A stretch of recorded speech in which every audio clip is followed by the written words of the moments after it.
কথা ধারাবাহিকের নতুন প্রোমো প্রকাশ পেয়েছে আর এতে তোমরা দেখতে পাবে যে কথা কিন্তু জীবন মৃত্যুর সঙ্গে লড়াই করছে হাসপাতালের বেডে।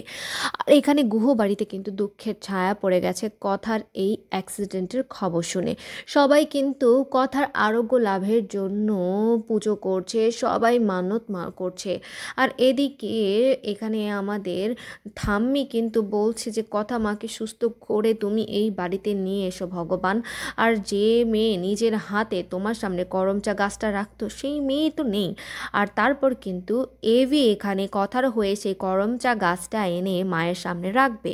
আর তারপর সে কথার কাছে গিয়ে বলবে, কি করলে তুই কথা বলবি, প্লিজ একবার চোখটা খোল, আমি না তোকে কি করে যে জাগাবো সেটা আমি বুঝতে পারছি না। আর তারপর কথার অবস্থা এখানে ভীষণ খারাপ হতে থাকে।